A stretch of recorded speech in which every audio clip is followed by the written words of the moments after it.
മിശിഹായിൽ പ്രിയമുള്ള സഹോദരങ്ങളെ, ഇന്നേ ദിവസം കുട്ടികളും സ്നേഹഭാഷയെക്കുറിച്ചും ഒരു വാക്ക് പറയാമെന്നാണ് കരുതുക. കുട്ടികളെ മാതാപിതാക്കന്മാർ സ്നേഹിക്കുമ്പോൾ അവരുടെ സ്നേഹഭാഷ അറിഞ്ഞ് സ്നേഹിക്കുന്നതാണ് നല്ലത്. സ്നേഹത്തിന് ഭാഷയുണ്ട്, നമുക്കറിയാം. സ്നേഹത്തിന് 5 ഭാഷകളാണ്. അത് മാതാപിതാക്കൾ, ഭാര്യ ഭർത്താക്കന്മാർ തമ്മിലുള്ള സ്നേഹത്തിലും അത് തീർച്ചയായിട്ടും നമ്മൾ നോക്കേണ്ടതാണ്. ഞാൻ ശാലോം ടി വിയിലൂടെ അത് നേരത്തെ പറഞ്ഞിട്ടുള്ളതാണ്. കുട്ടികളെ നമ്മൾ സ്നേഹിക്കുമ്പോൾ ഈ ഭാഷ അറിഞ്ഞ് സ്നേഹിക്കുക. നല്ല മാതാപിതാക്കളാകാൻ കുട്ടിയുടെ പ്രഥമ സ്നേഹഭാഷ സംസാരിക്കുക. ഇത് കണ്ടുപിടിക്കുക. അത് കണ്ടുപിടിക്കുന്നത് വരെ ഞാൻ ഈ പറഞ്ഞ 5 ഭാഷകൾ ഉപയോഗിക്കാം. അപ്പോൾ നിങ്ങൾക്ക് പിടികിട്ടും ഇതിലേതാണ് ഈ കുട്ടിയുടെ സ്നേഹഭാഷ, പ്രഥമ ഭാഷ എന്ന് മനസ്സിലാവും. അപ്പോൾ പിന്നെ അതനുസരിച്ച് ചെയ്യാം. അതുകൊണ്ട് ഈ 5 ഭാഷകളും ഒന്ന് അറിഞ്ഞിരിക്കുക. ഒന്നാമത് നല്ല വാക്കുകളാണ്. ചില കുട്ടികൾക്കത് വളരെ നല്ല ഇഷ്ടമാണ്, നല്ല വാക്കുകൾ പറയുന്നത്. ആ കുട്ടിയുടെ സ്നേഹഭാഷ അതാണ് അതിൻ്റെ അർത്ഥം. ദിവസം 2 നന്മയെങ്കിലും പറയുക. ഇപ്പോൾ കുട്ടികളുടെ ബന്ധപ്പെടുത്തി പറയുകയാണെങ്കിൽ കുട്ടികളെക്കുറിച്ച് അവർക്ക് ഇഷ്ടംപോലെ നന്മയുണ്ടല്ലോ. അപ്പോൾ അവിടെ 2 നന്മയെങ്കിലും എടുത്തു പറഞ്ഞ് അപ്രീഷിയേറ്റ് ചെയ്യുക. പരാജയങ്ങൾ എടുത്തു വെച്ച് വിമർശിക്കുന്നത് നല്ലതല്ല. പരാജയങ്ങൾ ഉണ്ടാകും ഏത് കുട്ടിക്കും, അത് വലിയ എൻ്റർടൈൻ ചെയ്യേണ്ട. കൊളോസോസ് 3:21 പറയുന്നത് വചനം നമുക്കറിയാം. നിങ്ങളുടെ കുട്ടികളെ പ്രകോപിപ്പിക്കരുത്, അവർ നിരുന്മേഷരാകും എന്ന് പറഞ്ഞു വെച്ചിട്ടുണ്ട്. അപ്പോൾ അവരുടെ പോസിറ്റീവായിട്ടുള്ള കാര്യങ്ങൾ എടുത്തു പറഞ്ഞ് അവരെ പ്രോത്സാഹിപ്പിക്കുക. അതാണ് ഞാൻ ഉദ്ദേശിച്ചത്, നല്ല വാക്കുകൾ. രണ്ടാമത്തെ സ്നേഹഭാഷ ഒന്നിച്ചിരിക്കുന്ന സമയമാണ്. എന്ന് പറഞ്ഞാൽ കുട്ടിയുടെ തലത്തിലേക്ക് താഴണം. മുഴുവനായും അവർക്ക് സാന്നിധ്യം കൊടുക്കണം. നമ്മൾ ജോലി ചെയ്തുകൊണ്ടിരിക്കുമ്പം കൊച്ചു വരുമ്പോഴത്തേക്ക് ഒരു തട്ടി വിട്ടു, നമ്മുടെ പരിപാടി കഴിഞ്ഞു. അങ്ങനെയല്ല, കുട്ടികൾക്ക് വേണ്ടി സമയം കൊടുക്കണം, കുട്ടികളോടൊത്ത് സമയം ചെലവഴിക്കണം. അത് അച്ചാച്ചനും അമ്മച്ചിയും അതിന് സമയം കണ്ടെത്തണം. എത്ര തിരക്കുള്ള അച്ഛനാണെങ്കിലും പിള്ളേർ വരുമ്പോൾ ഇച്ചിരി കൊച്ചു വർത്താനൊക്കെ പറഞ്ഞ് എന്നോട് കുട്ടാ ഇങ്ങോട്ട് വാടാ എന്നൊക്കെ പറഞ്ഞ് അവരുമായിട്ട് ഒന്ന് മേളിക്കാൻ അത് വളരെ ആവശ്യമാണ്. കുട്ടികളോടൊത്ത് സമയം ചെലവഴിക്കുക. ചില കുട്ടികളുടെ ഭാഷ അതാണ്. അപ്പം അത് നമുക്ക് ചെയ്യാൻ സാധിക്കുന്നതാണ്. മൂന്നാമത് സമ്മാനങ്ങൾ നൽകുക. കൊടുക്കുമ്പോൾ പറയുക, നിന്നെ എനിക്ക് സ്നേഹമായതിനാൽ ഞാൻ നിനക്ക് സമ്മാനം തരുന്നു. അല്ലാതെ തരേണ്ടിയിരിക്കുന്നതുകൊണ്ടൊന്നുമല്ല. എന്തേലും തരണ്ടേ? അല്ലെ പുറത്ത് വെച്ച് വരുമ്പോൾ നിനക്ക് എന്നെ തന്നില്ല, അവൻ എൻ്റെ തലയിൽ കയറി മറിയും എന്ന് പറഞ്ഞല്ല. എനിക്ക് അത്രയേറെ ഇഷ്ടമായതുകൊണ്ട് ഞാൻ അവിടെ നിന്ന് വെയിറ്റ് ചെയ്ത് മേടിച്ചുകൊണ്ടാണ് പോകുന്നത് എന്ന് ബോധ്യപ്പെടുത്തുന്നത് നല്ലതാണ്. സമ്മാനം നിഷേധിക്കുമ്പോഴും പറയണം, നിന്നെ എനിക്ക് സ്നേഹമായതുകൊണ്ട് ഞാനിന്ന് നിനക്ക് സമ്മാനം തരുന്നില്ല. കാരണം നീ ഇന്നലെ പ്രാർത്ഥനയുടെ നേരത്ത് വർത്തമാനം പറഞ്ഞില്ലേ, അത് ഈശോയ്ക്ക് ഇഷ്ടമാണോ? ഇല്ല, അതുകൊണ്ട് ഇന്ന് തരുന്നില്ല കേട്ടോ. ഈശോ തരാത്ത നമുക്ക് വല്ലതും ഉണ്ടോ? അപ്പോൾ അവനെ ബോധ്യപ്പെടുത്തുക, നിന്നെ ഇഷ്ടപ്പെടുന്നതുകൊണ്ടാണ് ഞാൻ ഇന്ന് നിഷേധിക്കുന്നത് എന്നും പറയുന്നത് നല്ലതാണ്. നാലാമത്തെ സ്നേഹഭാഷ സേവന പ്രവൃത്തികളാണ്. കുട്ടികൾക്ക് വേണ്ടിയാണ് നമ്മൾ ജീവിക്കുന്നതെങ്കിലും അടുത്ത സേവനം ചെയ്യുമ്പോൾ പറയണം, ഞാൻ നിന്നെ സ്നേഹിക്കുന്നതുകൊണ്ടാണ് ഇത് ചെയ്യുന്നത്. എല്ലാ അച്ചായന്മാരും അമ്മച്ചമാരും കുട്ടികൾക്ക് വേണ്ടിയാണ് ജീവിക്കുന്നത് എനിക്കറിയാം. അവർ കഷ്ടപ്പെടുന്നതൊക്കെ അവർക്ക് വേണ്ടിയാണ്. എന്നാലും അവർക്കത് ബോധ്യം വരണമെങ്കിൽ അതൊന്ന് എക്സ്പ്രസ് ചെയ്യുന്നത് നല്ലതാണ്. സുഭാഷിതം 22:6 പറയുന്നു, ശൈശവത്തിൽ തന്നെ നടക്കേണ്ട വഴി പരിശീലിപ്പിക്കുക. അപ്പം വളരെ ചെറുപ്പത്തിൽ തന്നെ ആ കാര്യങ്ങൾ പറഞ്ഞ് ബോധ്യപ്പെടുത്തണം. നമ്മൾ ചെയ്യുക. കുറച്ച് നാൾ മുമ്പേ സൂചിപ്പിക്കുകയുണ്ടായി, നമ്മൾ ആദ്യം ചെയ്യണമെന്ന്. സേവന പ്രവൃത്തികൾ നമ്മൾ കുട്ടികൾക്ക് വേണ്ടി എല്ലാം ചെയ്തു കൊടുക്കുക എന്നതിനേക്കാൾ ഉപരിയായിട്ട് നമ്മുടെ പ്രവർത്തനങ്ങൾ കണ്ടവർ പഠിക്കണം.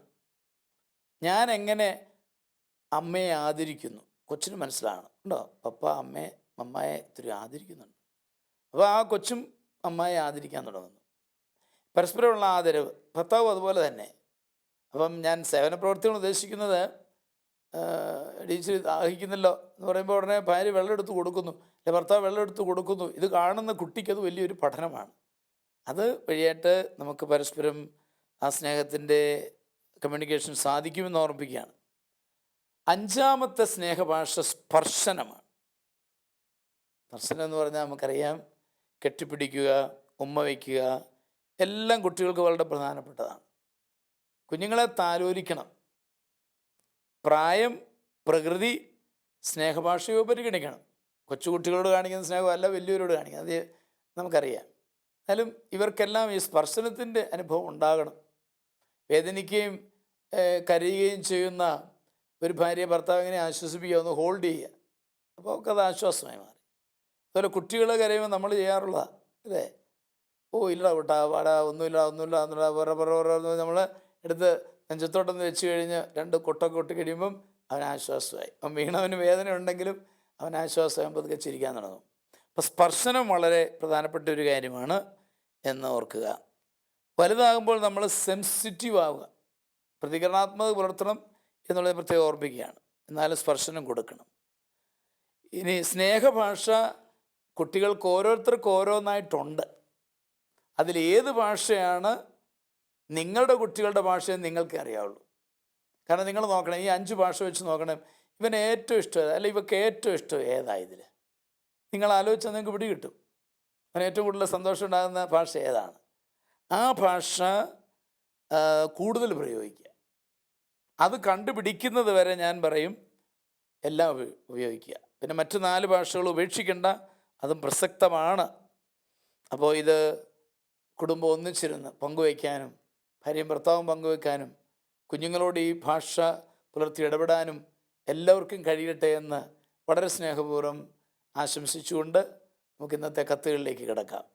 ഇന്നത്തെ ആദ്യത്തെ കത്ത് ആരുടേതാണ് എൽസ? അച്ഛാ, ഈ കത്ത് എഴുതുന്നത് എറണാകുളത്ത് നിന്ന് സൗമ്യയാണ്. ഓ സൗമ്യ.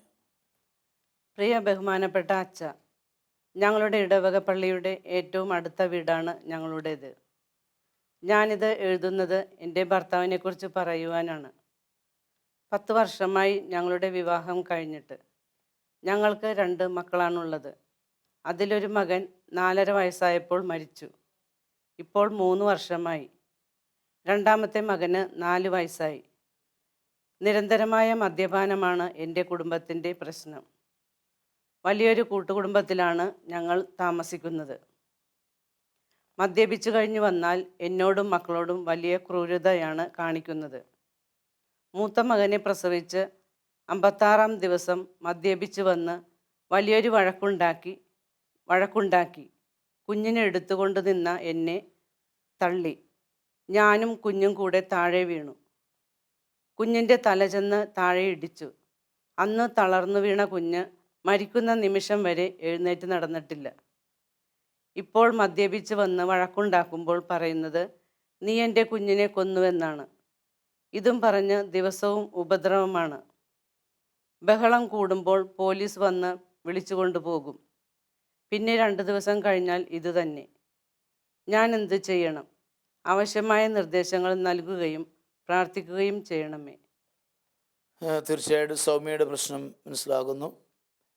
ഭർത്താവിൻ്റെ മദ്യപാനമാണ് ആ കുടുംബത്തിൻ്റെ പ്രശ്നം എന്ന് നമുക്ക് ജനറലായിട്ട് പറയാൻ സാധിക്കും. ആദ്യ കുഞ്ഞിനെ തൻ്റെ മദ്യപാനം മൂലം കൊന്നുവെന്ന് അദ്ദേഹത്തിന് അറിയാം. അദ്ദേഹത്തിന് കാര്യം മദ്യപാനമൊക്കെ ഉണ്ടെങ്കിലും ബോധമുണ്ട്. ഞാൻ തള്ളിയിട്ടപ്പോഴാണ് വീണത്, പിന്നെ അതുകൊണ്ട് മരിച്ചു എന്നറിയാം. അത് തന്നെ അലട്ടുന്നത് കൊണ്ടാണ് നീ എൻ്റെ കുഞ്ഞിനെ കൊന്നു എന്ന് കൂടെ പറയുക. ഭർത്താവ് എപ്പോഴും പറയുന്നത് ഭാര്യയോടാണെന്ന് പറയുന്നത്, നീ എൻ്റെ കുഞ്ഞിനെ കൊന്നുകളെന്നാണ് പറയുന്നത്. പക്ഷെ താനാണ് കൊന്നതെന്ന ബോധ്യമുണ്ട്, ഉള്ളിൽ കിടന്ന് അത് മഥിക്കുന്നുണ്ടെന്നുള്ളത് ക്ലിയറാണ്, നമുക്ക് മനസ്സിലാക്കാൻ സാധിക്കുന്നതാണ്. അത് ഒരു മനസ്സാക്ഷിയുടെ കുറ്റപ്പെടുത്തലിൻ്റെ ഭാഗമാണ്. അതേക്കുറിച്ച് എനിക്ക് സൗമ്യയോട് പറയാനുള്ളത്, അണ്ടർസ്റ്റാൻഡ് ഹിം, അവനെ മനസ്സിലാക്കുക.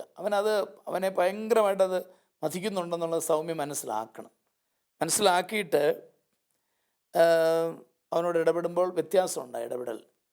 സുഭാഷിതം 3:15 പറയുന്നു, മദ്യപാനികൾ കൽപ്പനകൾ മറക്കുകയും കഷ്ടപ്പെടുന്നവരുടെ അവകാശങ്ങൾ അവഗണിക്കുകയും ചെയ്യും. കൽപ്പന എന്ന് പറയുന്നത് ദൈവഹിതമാണ്. അത് പറഞ്ഞിട്ട് വിഷമിക്കുന്നോ വേദനിക്കുന്നോ എന്നുള്ളത് നോക്കത്തില്ല, അവരുടെ അവകാശങ്ങൾ അവഗണിക്കുകയും ചെയ്യുന്നതാണ്. ഇതാണ് ആ കുടുംബത്തിലെ അവസ്ഥ നീ മനസ്സിലാകുകയാണ്.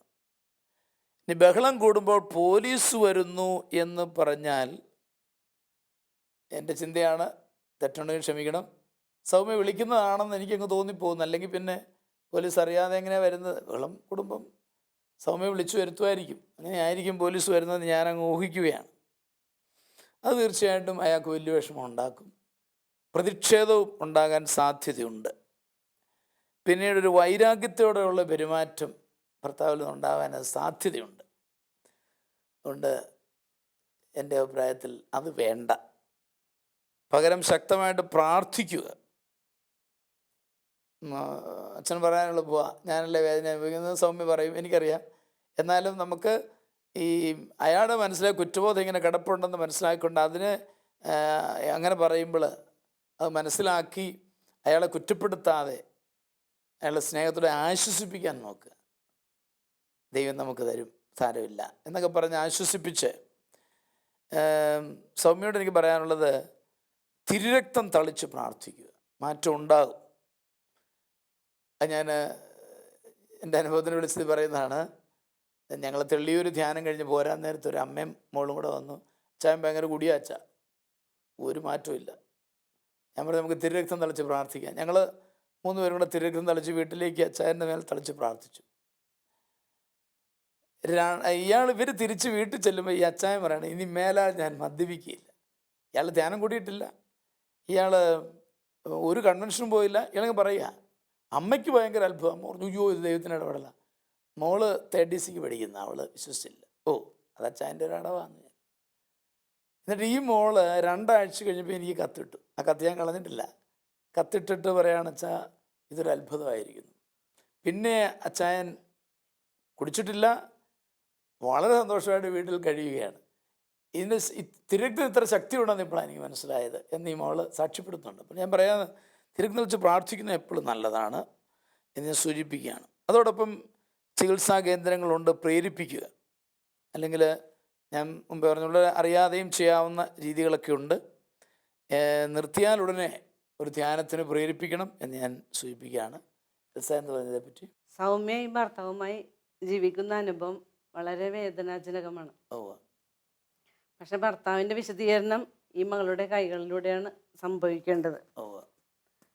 സൗമ്യയുടെ സഹനത്തോടു കൂടിയുള്ള പ്രാർത്ഥനയിൽ കൂടി മാത്രമേ ഈ മകൻ്റെ വിശദീകരണം നടക്കുകയുള്ളൂ. ഞങ്ങളും സൗമ്യയ്ക്ക് വേണ്ടി പ്രാർത്ഥിക്കും. തീർച്ചയായിട്ടും ഒത്തിരി എൽസ ഒത്തിരി ഒരു കുടുംബിനി എന്ന നിലയിൽ കുടുംബിനിമാരെ ഒത്തിരി മനസ്സിലാക്കുന്നുണ്ട്. പലരോടും ഞാൻ വേദന അറിയുന്നതായിട്ട് എനിക്ക് ഫീൽ ചെയ്യുന്നുണ്ട്. തീർച്ചയായിട്ടും സൗമ്യ കടന്നു പോകുന്ന വഴി വളരെ വേദനാജനകമാണെന്നുള്ളത് എൽസ സമ്മതിക്കുന്നു. അതോടൊപ്പം പ്രാർത്ഥനയിലൂടെ അയാളെ നേടണം എന്നുള്ളതാണ്. അലക്സ് എന്ന് പറയുന്നു. മദ്യപാനം ശീലമാക്കിയ കുടുംബത്തിൽ തിന്മയുടെ ശക്തി അവിടെ ശരിക്കും പറഞ്ഞാൽ നാട്ടുഭാഷയിൽ പറഞ്ഞാൽ ആർമാദിക്കും. നൃത്തം ചവിട്ടി അവൻ ആഘോഷിക്കുന്ന ഒരവസ്ഥയാണ്. എന്നാൽ ചില വീടുകളിൽ ഇത് സംസാരിക്കാൻ നേരത്തെ മദ്യപാനം തിന്മയുടെ ശക്തിയാണ്, അത് ഉപയോഗിക്കരുത് എന്നൊക്കെ പറഞ്ഞു കഴിയുമ്പോൾ ചില ഭവനങ്ങളിൽ, ഞങ്ങളുടെ അടുത്തുള്ള ഭവനങ്ങളിലൊക്കെ ചിലർ പറയാൻ നേരത്ത് ഞങ്ങളുടെ കുടുംബത്തിൽ അങ്ങനെ വലിയ പ്രശ്നമൊന്നുമില്ലല്ലോ എന്നൊക്കെ പറയാറുണ്ട്. പക്ഷേ ഒരു കുറേ നാൾ കഴിയുമ്പോൾ അവർ തന്നെ പറയാറുണ്ട്, ശരിക്കും എന്നോട് പറഞ്ഞിട്ടുള്ളതാണ്, ഭാര്യ പറഞ്ഞിട്ടുള്ളതാണ്, നിങ്ങൾ പറയുന്നിട്ടുള്ള പ്രശ്നങ്ങൾ ഞങ്ങളുടെ കുടുംബത്തിലൊന്നുമില്ല. അവർക്ക് അയാൾക്ക് നിയന്ത്രിക്കാൻ അറിയാം, അയാൾ ആവശ്യത്തിന് കുടിക്കുകയുള്ളൂ, ഞങ്ങളുടെ കുടുംബത്തിൽ ഞങ്ങൾക്കൊരു കുറവും വരുത്തിയിട്ടില്ല. കുറേ നാൾ കഴിഞ്ഞിട്ട് എന്നോട് തന്നെ പറഞ്ഞു, അന്ന് പറഞ്ഞ ശരിയായിരുന്നു, അയാൾക്ക് ഇപ്പോൾ ഞങ്ങളുടെ വീട്ടിൽ ഭർത്താവിൻ്റെ കൂട്ടുകാരെ കൂടിക്കൊണ്ടുവന്നിട്ടാണ് കുടിക്കുന്നത്. അന്നൊക്കെ എനിക്കറിയാൻ പാടില്ല ഇതിങ്ങനെയൊക്കെ പോകുമെന്ന് അറിയാൻ പാടില്ല. എടുക്കും, പിന്നീട് വലിയ പ്രശ്നമായി. അപ്പോൾ അത് അങ്ങനെ വന്ന് അവസാനം ഭർത്താക്കന്മാരുടെ ഈ ഭർത്താവിൻ്റെ കൂട്ടുകാർ തന്നെ ഇവരെയൊക്കെ മോശപ്പെടുത്തുന്ന വിധത്തിലുള്ള പെരുമാറ്റത്തിലേക്ക് മാറാൻ തുടങ്ങി. അപ്പോഴാണ് ഇവർ സങ്കടവും പറഞ്ഞു വരുന്നത്. അന്ന് എനിക്ക് ഇതുപോലെ അറിയില്ലായിരുന്നു. പക്ഷേ ഇത് ഒരു തിന്മയുടെ ശക്തിയാണെന്നും ഇത് കാലക്രമേണത്തിൽ ഞങ്ങളുടെ കുടുംബത്തെ നശിപ്പിക്കുമെന്നും ഞങ്ങൾക്ക് അറിയില്ലായിരുന്നു. ഓ. അപ്പോൾ എനിക്ക് ഇതിലും പറയാനുള്ളത്, ഇതൊരു തിന്മയുടെ ശക്തിയാണ്. അതെ. തിന്മയുടെ ശക്തിയെ ആട്ടിപ്പായിക്കാനായിട്ട് മാതാവിൻ്റെ ജപമാല ചൊല്ലി തന്നെ പ്രാർത്ഥിച്ച് ശക്തി സംഭരിക്കണം. പിന്നെ മാർക്കോസ് 5-ാം അധ്യായത്തിൽ 1 തുടങ്ങി 20 വരെ ഉറക്കെ വായിച്ചു കഴിഞ്ഞാൽ, നേരത്തെ പറഞ്ഞ പോലെ അത് ഉറക്കെ വായിച്ചു കഴിഞ്ഞാൽ ഇത് തിന്മയുടെ ശക്തിയെല്ലാം പുറത്തേക്ക് പോകും. അതിനുശേഷം ഇത് കുറച്ച് നാൾ സംഭവിക്കേണ്ടതാണെന്ന് പറഞ്ഞാൽ ഒരു 2 ദിവസം കൊണ്ട് 2 ആഴ്ച കൊണ്ട് സംഭവിക്കുന്നതല്ല. കുറച്ച് നാൾ പ്രവർത്തിച്ചു കഴിയുമ്പോൾ ഈ തിന്മയുടെ ശക്തിയൊക്കെ കുടുംബത്തിൽ നിന്ന് പോകും. അതെങ്ങനെ സംഭവിക്കുമെന്ന് പറഞ്ഞാൽ മാതാവ് പറഞ്ഞ പോലെ ഇതെങ്ങനെ സംഭവിക്കുമെന്ന് പറഞ്ഞിട്ട് നമുക്ക് പറയാൻ സാധിക്കില്ല. പക്ഷേ ഇത് ഈ 5:1:20 വായിച്ചു കഴിഞ്ഞാൽ അത് കുടുംബത്തിൽ സംഭവിക്കും. കുടുംബത്തിൽ സംഭവിച്ചു കഴിഞ്ഞാൽ ഈ മകൻ കൂട്ടത്തിൽ ഒന്നിച്ചിരുന്ന് പ്രാർത്ഥിക്കുന്ന അവസ്ഥ ഉണ്ടാവുമെന്ന് ഉറപ്പുണ്ട്. പ്രാർത്ഥനയിലൂടെ വചന സ്വീകരണത്തിലൂടെ അതിനൊരു പരിവർത്തനം ഉണ്ടാകും എന്നത് പ്രതീക്ഷിച്ച് മുമ്പോട്ട് പോകണമെന്നാണ് ആർച്ച് പറയുന്നത്. അപ്പം തീർച്ചയായിട്ടും സൗമ്യ നിരാശപ്പെടാതെ പ്രാർത്ഥിച്ച് അവനെ രക്ഷിക്കുവാൻ നമുക്ക് പരിശ്രമിക്കാം. ഞങ്ങൾ പ്രാർത്ഥിച്ചു കൊള്ളാം. അടുത്ത കത്തിലേക്ക് കിടക്കാം അല്ലേ? ഈ കത്ത് കുടമാളൂരിൽ നിന്ന് തെയ്യാമ്മ. ഏറ്റവും ബഹുമാനപ്പെട്ട ലൂയിസ് അച്ച, എനിക്ക് 4 പെൺമക്കളും 1 മകനുമാണ്. ഞാനൊരു വിധവയാണ്. എൻ്റെ മകൻ ഇപ്പോൾ 16 വർഷമായി പെന്തക്കോസ്ത് സഭയിലാണ്. അവൻ അവരുടെ പ്രാർത്ഥനയ്ക്ക് പോകാറുണ്ട്. നമ്മുടെ സഭയിൽ എല്ലാം കുഴപ്പമാണെന്നവൻ പറയുന്നത്. മറ്റു ദുശീലങ്ങളൊന്നുമില്ല. ബൈബിൾ വായിക്കുകയും അവൻ ഒറ്റയ്ക്കിരുന്ന് പ്രാർത്ഥിക്കുകയും ചെയ്യും. ഞങ്ങളുടെ കൂടെ പ്രാർത്ഥനയിൽ സഹകരിക്കുകയില്ല. എനിക്ക് വ്യക്തിപരമായി അവനെ ഉപദേശിക്കുവാനൊന്നും അറിയില്ല. അവൻ സത്യസഭയിലേക്ക് തിരിച്ചു വരുവാൻ ഞാനെന്നും പ്രാർത്ഥിക്കുന്നുണ്ട്. വിശുദ്ധ മോനിക്കാമ്മയുടെ പ്രാർത്ഥന ദിവസവും ചൊല്ലാറുണ്ട്. ഞാൻ എങ്ങനെയാണച്ച ഇവനെ തിരിച്ചു കൊണ്ടുവരേണ്ടത്? ആവശ്യമായ മാർഗനിർദ്ദേശങ്ങൾ നൽകണമേ. ഞങ്ങൾക്ക് വേണ്ടി പ്രാർത്ഥിക്കണമേ. തീർച്ചയായിട്ടും തേമ്മയുടെ വിഷമം ഞാൻ മനസ്സിലാക്കുന്നു. ആകെയുള്ള മകൻ ബന്ധക്കുസ്തായിൽ പോയത് അമ്മയുടെ ഹൃദയം തകർത്തുവെന്ന് എനിക്കറിയാം. ചിലരിതുപോലെ വിശ്വാസ വ്യതിചലനത്തിൽ വീഴാറുണ്ട്. തേമ്മ പ്രാർത്ഥിക്കുന്നത് വളരെ നല്ലതാണ്. ഇന്ന് ചിലർ ഈ സ്വാധീനത്തിൽ വീഴുമ്പോൾ എനിക്ക് എല്ലാവരോടും കൂടെ പറയാനുള്ളത്, വചനം പറയുന്നത് ശ്രദ്ധിക്കുക. 2 പത്രോസ് 1:20-21 വരെ വാക്യങ്ങൾ.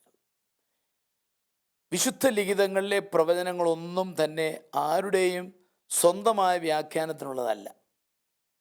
എന്തുകൊണ്ടെന്നാൽ പ്രവചനങ്ങൾ ഒരിക്കലും മാനസിക ചോദനയാൽ രൂപം കൊണ്ടതല്ല, പരിശുദ്ധാത്മാവിനാൽ പ്രചോദിതരായി ദൈവത്തിൻ്റെ മനുഷ്യർ സംസാരിച്ചവയാണ്.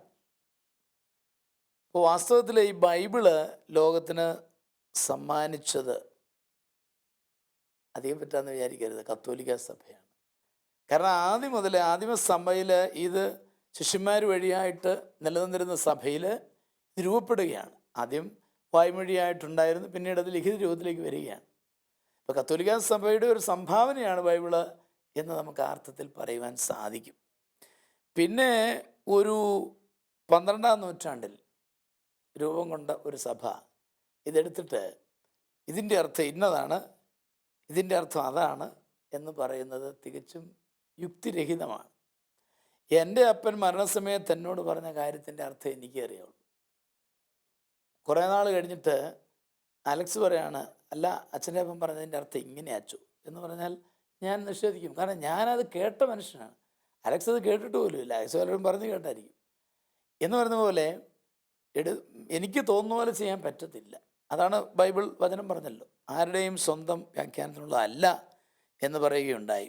അതുകൊണ്ട് അതിനുള്ള അവകാശം, വ്യാഖ്യാനിക്കുള്ള അവകാശം കത്തോലിക്ക സഭയ്ക്ക് തന്നെയാണ് എന്നുള്ളത് നമ്മൾ മനസ്സിലാക്കുകയും.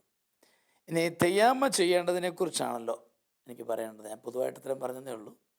തെയ്യാമ്മ ചെയ്യേണ്ടത് വിവരം വികാരിയച്ഛനോട് രഹസ്യമായി തുറന്ന് പറയണം. അതെന്തിനാന്ന് ചോദിച്ചെന്നാൽ അച്ഛൻ സാവധാനം അവനുമായിട്ട് സൗഹൃദം സ്വീകരിച്ച് അവനോട് സംസാരിച്ച് ഒരുപക്ഷെ അവൻ്റെ സംശയങ്ങൾ മറുപടി കൊടുത്ത് അവനെ സ്വാധീനിച്ചുകൊള്ളും. തെയ്യാമ്മയുടെ പ്രാർത്ഥനയുടെ സപ്പോർട്ടാണ് ഇതിനാവശ്യം. ശരിക്കും പ്രാർത്ഥിച്ച് അവനോട് പ്രാർത്ഥിക്കുക, അതോടൊപ്പം അച്ഛനെ ഫലമേൽപ്പിക്കുക. അമ്മ ഇനി പറഞ്ഞാലൊന്നും അവൻ സ്വീകരിക്കത്തൊന്നുമില്ല. അച്ഛൻ പതുക്കെ ഒരു ചില സംശയങ്ങളൊക്കെ കാണുമായിരിക്കും, അവിടെ നിന്ന് കേട്ടതൊക്കെ ശാന്തതയോടെ കേട്ട് അത് സാധിക്കും. അമ്മ തിരുരക്തം അവൻ്റെ മേൽ തളിച്ച് നിരന്തരം പ്രാർത്ഥിച്ചുകൊണ്ടിരിക്കും.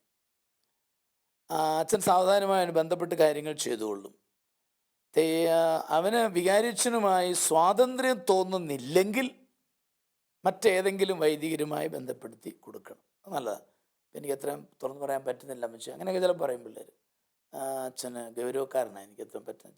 ചിലരോട് അപ്രോച്ച് ചെയ്യാൻ വിഷമം സ്വാഭാവികം. അങ്ങനെയാണെങ്കിൽ പ്രശ്നപരിഹാരം തേടാവുന്നതേ ഉള്ളൂ. പിന്നെ ഇത് നമ്മുടെ കുടമാളൂർ എന്നുള്ളതായതുകൊണ്ട് ഇപ്പോഴത്തെ അവിടുത്തെ വികാരിച്ചിനെ എനിക്ക് അറിയാവുന്നതുകൊണ്ട് ഞാൻ പറയുകയാണ്, വളരെ നന്നായിട്ട് കൈകാര്യം ചെയ്യുന്ന ആളാണ്.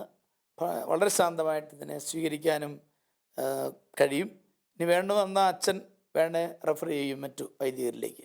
അമ്മയുടെ സ്നേഹം, പെരുമാറ്റം, പ്രാർത്ഥന വഴി അവനെ രക്ഷിച്ചെടുക്കുവാൻ പറ്റും, സംശയമില്ല.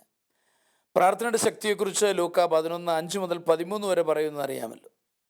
ദൈവം മക്കൾക്ക് നല്ലദാനം നൽകുന്നതൊരിക്കലും നിഷേധിക്കുകയില്ല. അതുകൊണ്ട് അമ്മ പ്രാർത്ഥിക്കുക, ഞങ്ങളും പ്രാർത്ഥിക്കാം എന്നാണ് എനിക്ക് പറയാനുള്ളത്. അലക്സ് എന്താ പറയുന്നത്? അമ്മച്ചി ചെയ്യുന്ന പ്രവൃത്തി എന്ന് പറഞ്ഞാൽ വിശുദ്ധ മോണിക്കയോടുള്ള പ്രാർത്ഥന അത് ഫലപ്രദമാണ്. എനിക്കറിയാവുന്ന കാര്യമാണ്. അത് ഇങ്ങനെയുള്ള കുടുംബങ്ങളിൽ ഏറ്റവും അതിനെപ്പറ്റി നിസ്സംശയം പറയാം എന്ന് പറഞ്ഞാൽ ആ പ്രാർത്ഥനയ്ക്ക് ഫലം ഉണ്ടാവുമെന്ന് ഷുവറാണ്. പിന്നെ നിത്യവും കരണക്കുന്തയും ജപമാലയും, ഇപ്പം പ്രത്യേകിച്ച് പ്രാർത്ഥനയെപ്പറ്റി ആ അമ്മയോട് പറയേണ്ട കാര്യമില്ല. ഇത്രയും നാളും അങ്ങനെ ജീവിച്ചു, അവർക്ക് വേണ്ടി തന്നെ പ്രാർത്ഥിച്ചു, എല്ലാം ഒരുങ്ങിയിട്ടാണ്. അതിൻ്റെ ഒരു പ്രാർത്ഥനയിലൂടെ ഫലം കാണും എന്നുള്ള വിശ്വാസത്തിലാണ് ഇപ്പോൾ നമുക്ക് കത്തെഴുതിയിരിക്കുന്നത്. അപ്പോൾ എന്നാലും പഴയ കാര്യങ്ങൾ പറഞ്ഞ് പ്രയാസപ്പെടുന്നതല്ല. ഈ 16 വർഷങ്ങൾക്ക് മുമ്പ് ഒരു ചെറിയ ചലനം ഉണ്ടാകുമ്പോൾ അമ്മ മനസ്സിലാക്കിയിരുന്നത്, ഇത് മറ്റുള്ളവർക്ക് കൂടിയാണ് ഞാൻ പറയുന്നത്.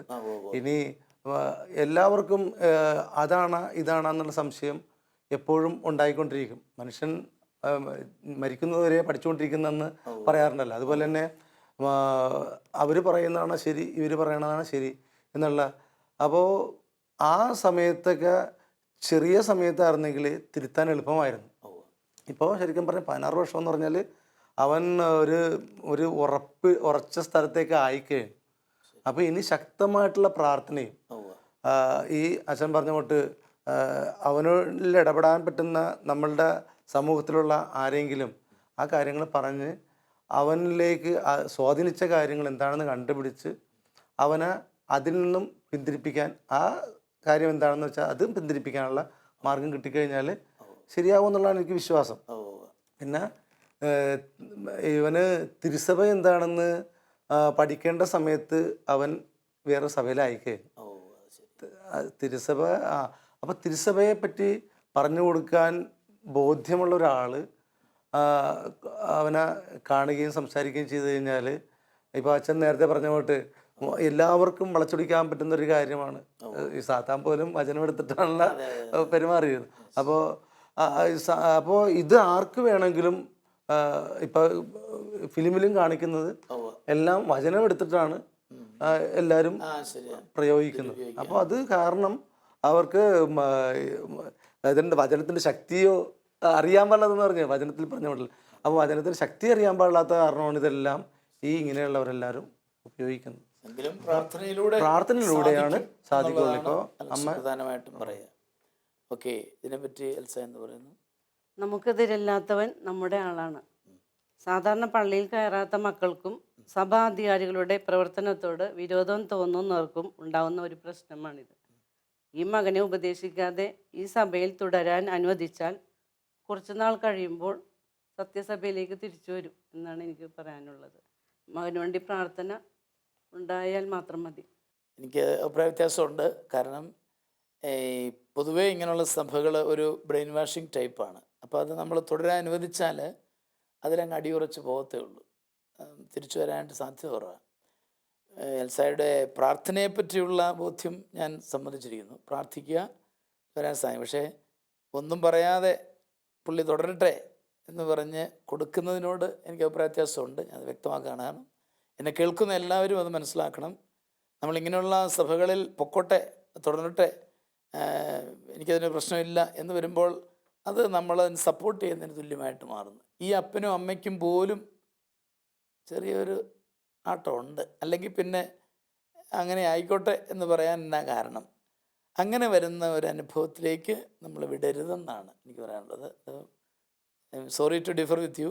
അതായത് അങ്ങനെ ഒരു ഇതിലേക്ക് നമ്മൾ അവനെ അയച്ചാൽ അതിലേക്ക് പിന്നെ അങ്ങ് പോവുകയാണ്. അവനെ ഒരു വഴക്ക് പറയാനല്ല ഞാൻ പറയുന്നത്, അവനെ സ്നേഹത്തോടെ അവനെ നേരായ പഠനം കിട്ടുന്ന വ്യക്തികളിലേക്ക് അവനെ കൂട്ടിക്കൊണ്ടു പോകണമെന്നാണ് എനിക്ക് പറയാനുള്ളത്. ഞാനിവിടെ ബോംബെ ചെന്നപ്പോൾ ഒരു മനുഷ്യനുണ്ട്. അപ്പോൾ ഞാൻ രാത്രി മുഴുവൻ അയാളുമായിട്ട് സംസാരിച്ചു കഴിഞ്ഞപ്പോൾ കുറേയൊക്കെ ബോധ്യങ്ങൾ അയാൾക്ക് കിട്ടി. എങ്കിലും അയാൾ തിരിച്ചു വന്നതല്ല ഞാൻ പറയുന്നത്, പക്ഷെ അത് വേണം. അല്ല അത് വേണ്ട, നീ പൊക്കോ എന്ന് പറഞ്ഞാൽ ഉറപ്പ് അവരുടെ വലയിലായിപ്പോവും, പിന്നീട് തിരിച്ചെടുക്കാൻ പറ്റത്തില്ല. അത് ഇവരെക്കുറിച്ച് കൂടുതൽ മനസ്സിലാക്കുമ്പോൾ നമുക്ക് പിടികിട്ടും. തിരിച്ചു വരാൻ വലിയ പാടാണ്. അത് ഞാൻ പൊതുവായിട്ട് പറയുന്നത് അങ്ങനെ അനുവദിക്കേണ്ടെന്നാണ് എന്നുകൂടെ ഞാൻ ചേർത്തുകൊണ്ട് വരെ നമുക്ക് ഈശോയുടെ തിരുമുമ്പാകെ സമർപ്പിക്കാം, അല്ലേ?